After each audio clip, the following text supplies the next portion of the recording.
Hello student, आप सभी का एक बार फिर से आपके अपने यूट्यूब चैनल एचवीएस फैमिली पर स्वागत है। कल हमने कैपेसिटेंस के कुछ टॉपिक किए थे, उसी टॉपिक में हम आगे करते हैं कि जो हमने कैपेसिटर किया था उसमें प्रिंसिपल क्या यूज हुआ है। प्रिंसिपल ऑफ कैपेसिटर, ठीक है, कैपेसिटेंस कुछ भी लिख सकते हो आप, प्रिंसिपल ऑफ कैपेसिटेंस भी कर सकते हो। तो इससे हमने जो रिलेशन पढ़ा था वो रिलेशन था हमारा C equal to Q by V. C equal to Q by V. तो वहाँ से जो हमने रिलेशन किया था, हमने पढ़ा था कि जब हम V को बढ़ा देते हैं तो C को डिक्रीज़ कर सकते हैं। किसी भी कैपेसिटर की कैपेसिटी हम डिक्रीज़ कैसे कर सकते हैं, उसका पोटेंशियल बढ़ाकर। तो उसी के हिसाब से आपका जो प्रिंसिपल है वो प्रिंसिपल बनता है कि the process of increasing the capacity of capacitance of any conducting plate by decreasing its potential is called principle of capacitor. सुनिए, the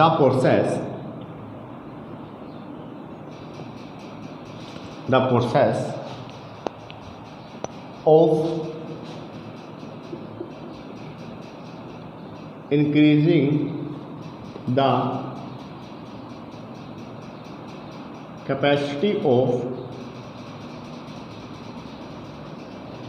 capacitance by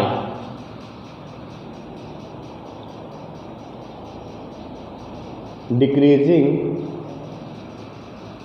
of its potential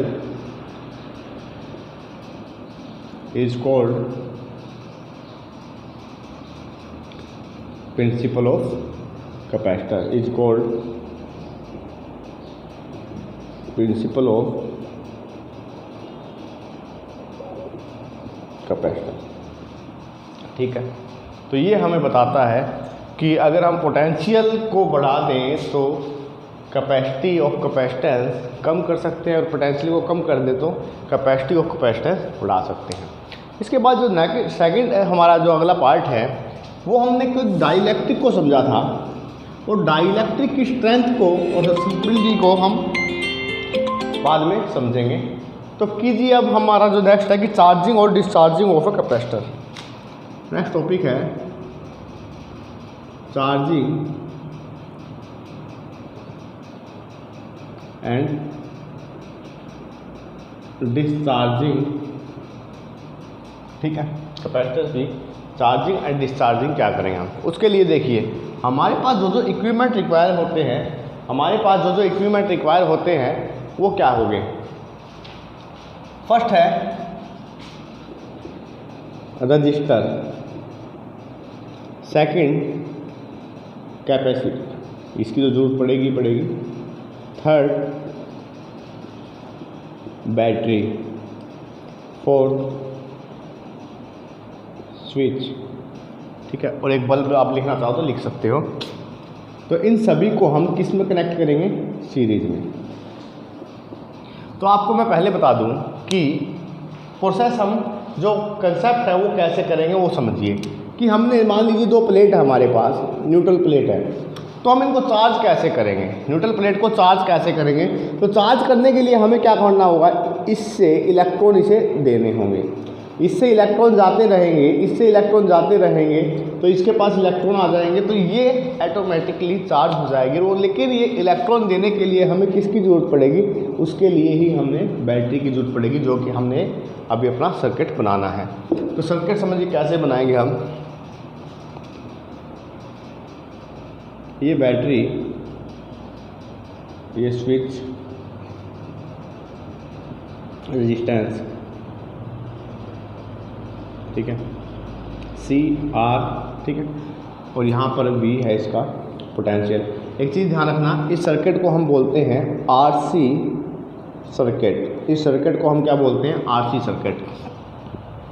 तो जब यहाँ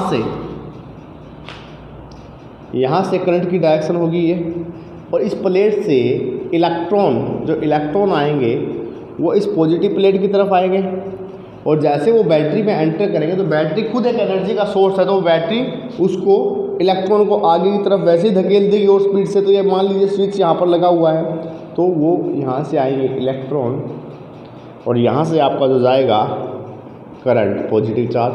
तो करंट की डायरेक्शन हमेशा अपोजिट टू इलेक्ट्रॉन होती है, तो इलेक्ट्रॉन की डायरेक्शन ये है, इसकी डायरेक्शन ये है। तो आपकी जो प्लेट है दोनों चार्ज होनी स्टार्ट हो जाती है। और ये प्रोसेस कब तक चलेगा? ये प्रोसेस जब तक कि इस सी की वैल्यू, सी पर जो चार्जिंग है वो वी ना हो जाए, इसका पोटेंशियल इसके बराबर ना हो जाए, तब तक ये चार्ज होती रहेगी। जैसे ही इसका पोटेंशियल जो है, इसकी चार्जिंग जो है वी हो गई, मतलब ये कैपेसिटर की कैपेसिटी वी पोटेंशियल के बराबर इसकी चार्जिंग हो गई, तो आपकी ये प्रोसेस बंद हो जाती है। और उसके बाद हमने यहाँ पर लगा दिया एक बल्ब। अब हम इस बल्ब का यूज करेंगे कि लोड की तरह। तो यहाँ से चार्ज लेकर यहाँ से डिस्चार्जिंग स्टार्ट हो जाती है। यहाँ से क्या स्टार्ट हो जाती है? आपकी डिस्चार्जिंग, कैपेसिटर की डिस्चार्जिंग स्टार्ट हो जाती है। बल्ब ग्लो करना स्टार्ट होता है, धीरे धीरे धीरे धीरे इसका जो ग्लो है कम होता जाएगा। और जैसे जैसे ये कम्प्लीटली डिस्चार्ज हो जाएगा तो ग्लो बिल्कुल ज़ीरो पर आ जाएगा, ग्लो बिल्कुल ज़ीरो पर आ जाएगा। तो इसके बाद अगर मैं ग्राफ समझूँ इसका, अगर हम इसका ग्राफ समझते हैं तो ग्राफ कैसे आएगा? इसका ग्राफ समझिए, जब ये चार्जिंग पे होगा और जब ये डिस्चार्जिंग पे होगा,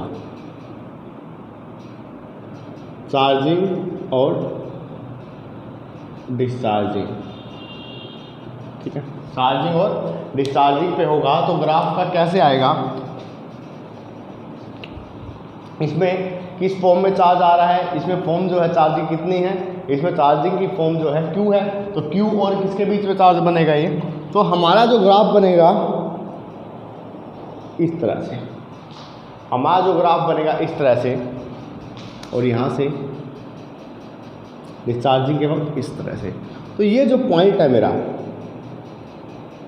ये जो पॉइंट है वो कितना है? CV नोट, CV नोट आएगा ये पॉइंट। ये पॉइंट कितना आएगा? CV नोट, क्योंकि ये क्या है यहाँ पर Q के कारण ही तो पॉइंट आएगा कि चार्ज होगा तो Q बढ़ेगा आपका। ये कितना Q ही तो है, ये भी आपका Q ही आएगा। तो क्या आएगा? जैसे जैसे ये बढ़ता जाएगा आपका पॉइंट कितना आ गया? CV note. और नेक्स्ट ये भी कितना होगा? यहाँ पर CV नोट कितना होगा? यहाँ पर CV नोट ये, तो पूरा फुल चार्ज पे कितना है? CV नोट, लेकिन धीरे धीरे डिस्चार्ज होना स्टार्ट हो गया। और ये फुल चार्ज पे कितना है? CV note.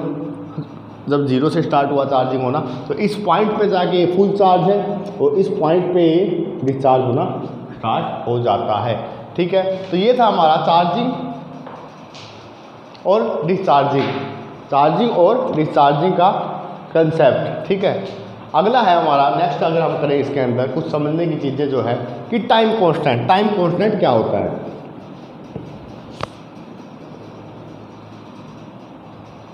नेक्स्ट है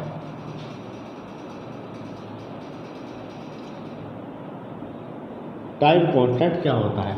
तो टाइम कांस्टेंट जो होता है ये एक किस्म से क्या है कि द टाइम रिक्वायर बाय है, एक मिनट, टाइम रिक्वायर बाय है, हाँ लिखिए, time required by the capacitor to deposit 0.6 times equilibrium charge Q note, ठीक है।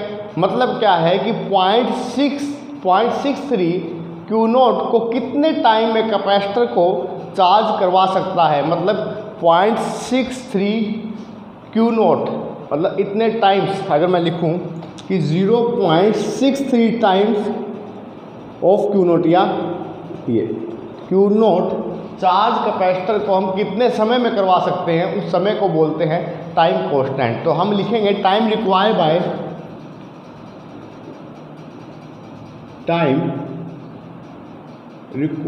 बाय किसके द्वारा? रिक्वायर्ड बाय कैपेसिटर के द्वारा, कैपेसिटर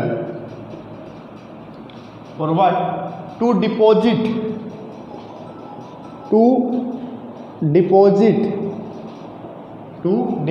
कितना? 0.63 times equilibrium charge equilibrium charge, 0.63 time equilibrium charge. हम इसको प्रूव कैसे करते हैं? हम इसको प्रूव करते हैं by Ohm's law. By Ohm's law, Ohm's law में आपने पढ़ाई है कि V equal to I R होता है, V directly proportional V equal to I R होगा। ओम्स लॉ में ये आपने पढ़ा है। तो अगर मैं I की जगह वैल्यू पुट करूँ तो I की जगह वैल्यू क्या पुट कर सकता हूँ? V equal to Q by T R लिख सकता हूँ, V equal to Q by T R लिख सकता हूँ। तो R की वैल्यू यहाँ से क्या हो जाएगी? R की वैल्यू हो जाएगी VT अपॉन में Q। R की वैल्यू आपकी आ गई VT अपॉन में Q। लेकिन हमें पता है कि हमारी जो वैल्यू है वो कितनी है? हमारी वैल्यू कैपेसिटेंस के अकॉर्डिंग कितनी है? C equal to Q by V है।